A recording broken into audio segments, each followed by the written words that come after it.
When Emily and Jack bought their dream home, they were ecstatic. The old Victorian house stood on the outskirts of a quiet town, surrounded by dense woods that whispered secrets in the wind. The previous owners had sold it quickly and at a suspiciously low price, but the couple thought little of it. They moved in on a bright summer day, unaware of the horrors that awaited them. The first few nights were peaceful, filled with the joy of setting up their new life together. However, one evening, Emily heard a strange creaking noise coming from the attic. Jack dismissed it as the house settling, but Emily couldn't shake off the uneasy feeling. The noise persisted, growing louder each night, until one evening, Emily decided to investigate. With Jack by her side, she climbed the creaky stairs to the attic. The air grew colder with each step, and a musty smell filled their nostrils.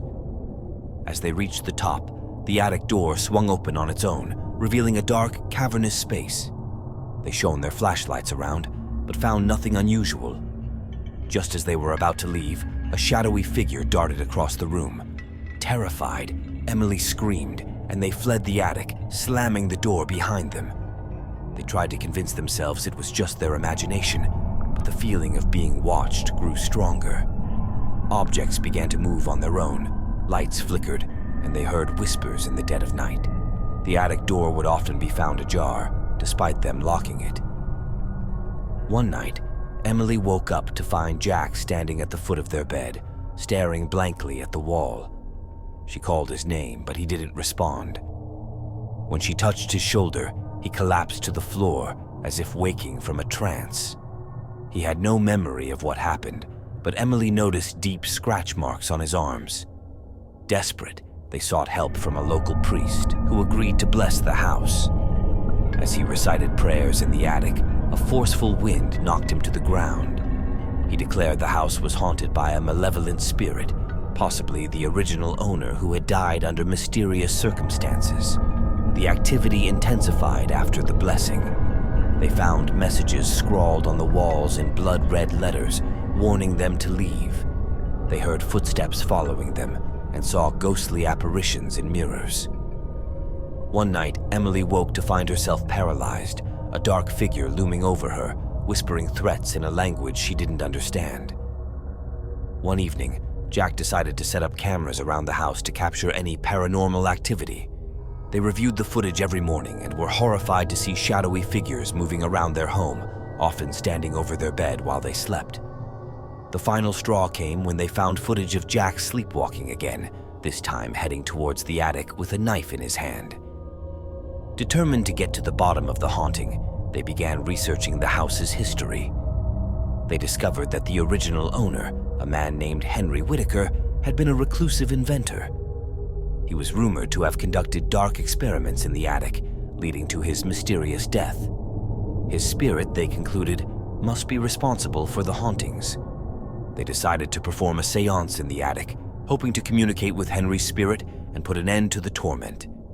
They enlisted the help of a medium, who warned them of the dangers, but agreed to assist.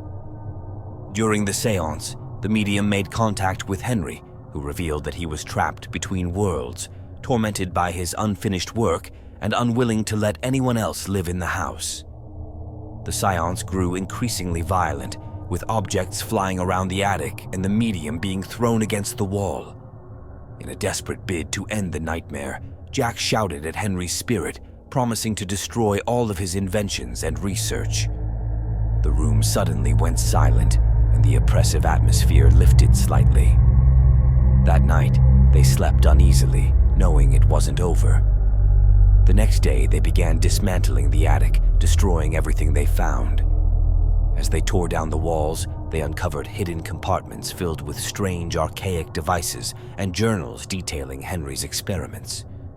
They burned everything in the backyard, hoping to free his spirit. The final night in the house was the worst. The shadowy figure appeared one last time, more menacing than ever. It attacked them, leaving deep gashes on their bodies. They fled, barely escaping with their lives. The next morning, they left the house for good, vowing never to return. Years later, they heard the house had been demolished after several more families experienced similar hauntings. To this day, Emily and Jack are haunted by their time in that house, and they never speak of the shadow in the attic. The memory of Henry Whitaker's malevolent spirit lingers, a dark stain on their souls.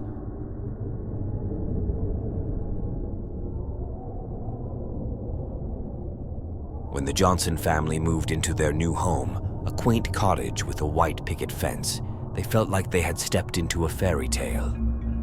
The house was cozy, with a charming garden and a beautiful view of the countryside.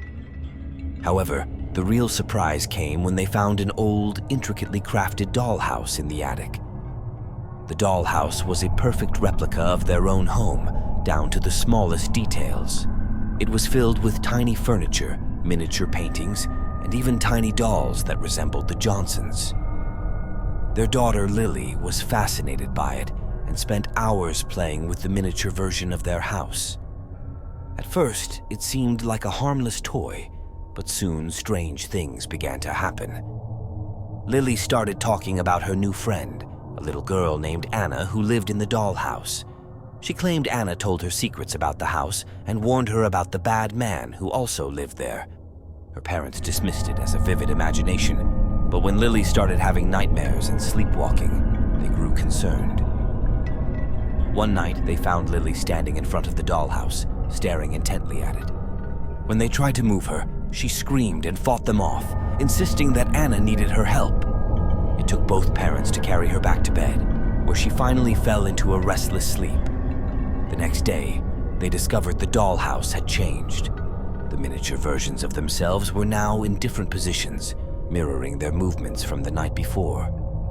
More unsettling were the tiny scratches and bruises on the dolls, matching the injuries they had sustained while trying to move Lily. They decided to lock the dollhouse in the attic, hoping to put an end to the strange occurrences. However, the activity only intensified. They heard footsteps at night, saw shadows moving in the corners of their eyes, and objects would go missing, only to be found in the dollhouse. One evening, while searching the attic for answers, they found an old journal hidden in a secret compartment of the dollhouse. It belonged to a little girl named Anna, who had lived in the house decades ago. The journal detailed how Anna had been tormented by her abusive father, who eventually killed her and hid her body in the walls of the house. Determined to uncover the truth, they contacted the police, who discovered Anna's remains behind the walls of the attic. Her father's ghost, enraged by their discovery, began haunting the family with more fury. They experienced terrifying visions, were physically attacked by unseen forces, and felt an overwhelming sense of dread. Lily became increasingly withdrawn, spending hours in her room, drawing disturbing images of a dark figure looming over a little girl. She refused to eat or speak, her eyes haunted by unseen horrors. One night, they found her standing by the attic door, whispering to someone only she could see. Desperate, they brought in a psychic who confirmed their worst fears. The house was haunted by the spirits of Anna and her father. The psychic explained that Anna's father had been a powerful dark sorcerer who had bound her spirit to the dollhouse, using it as a conduit to control the house and anyone who lived there.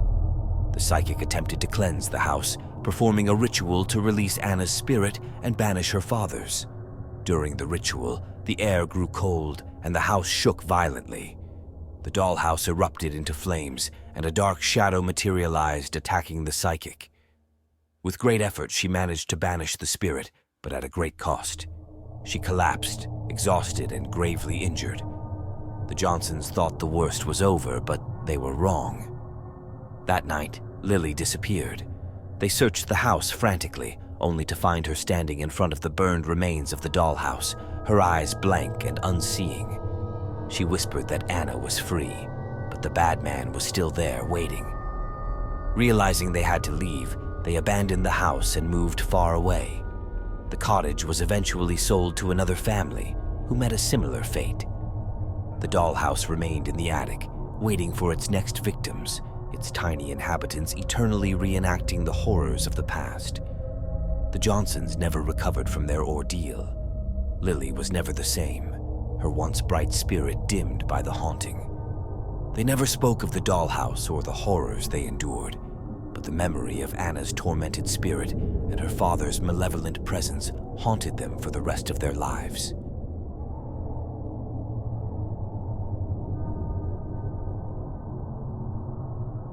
The Thompsons were thrilled when they moved into their new home, an elegant mansion that had stood for over a century.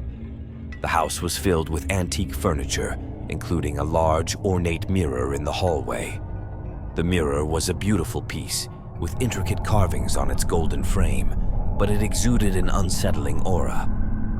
From the first night, Sarah Thompson felt uneasy around the mirror. She often caught glimpses of movement in its reflection, shadows that didn't belong.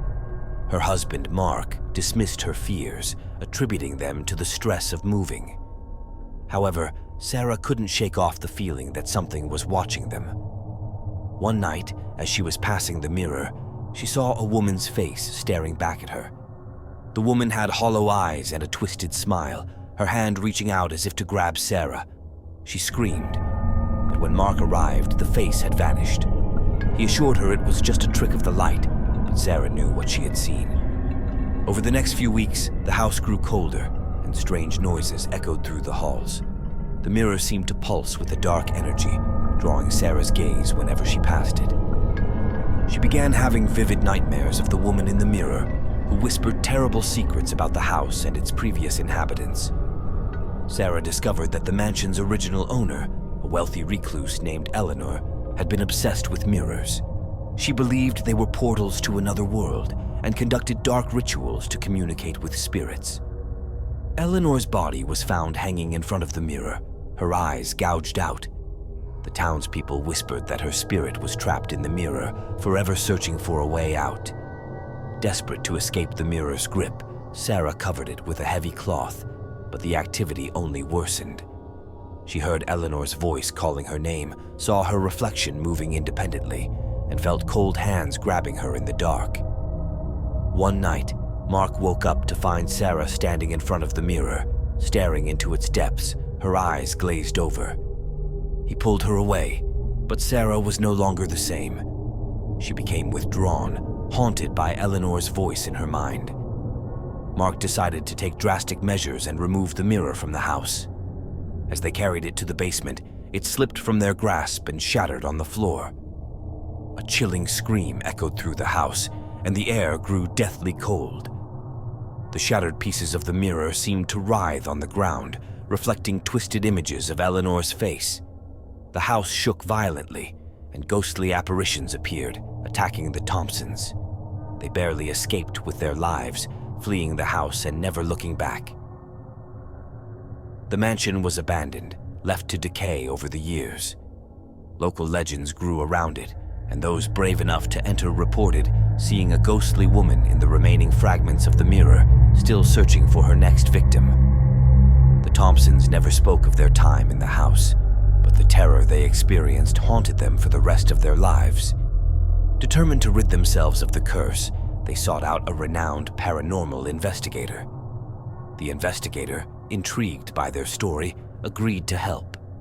He explained that Eleanor's spirit had been bound to the mirror through a powerful ritual, and the only way to free her was to perform a counter-ritual at the site of her death. They returned to the mansion with the investigator, gathering the shattered pieces of the mirror. As they prepared for the ritual, the house came alive with supernatural activity. Doors slammed shut, windows shattered, and ghostly figures emerged from the walls. The investigator urged them to stay focused, reciting incantations to weaken Eleanor's grip. As the ritual reached its climax, a vortex of dark energy erupted from the mirror fragments, pulling at everything around them. Sarah and Mark held on to each other, chanting along with the investigator. Eleanor's spirit materialized, her face twisted with rage and desperation.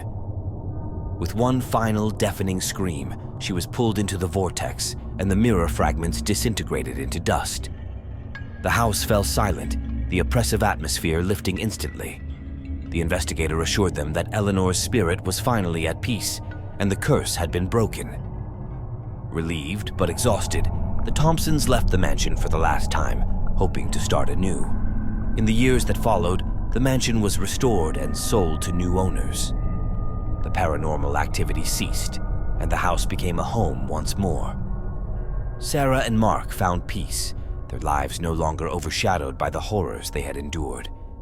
Yet they could never fully forget the haunted mirror and the spirit that had once tormented them. The story of the cursed mirror became a local legend, passed down through generations. Some say that on certain nights, if you listen closely, you can still hear Eleanor's faint whispers, a reminder of the dark history that once plagued the elegant mansion.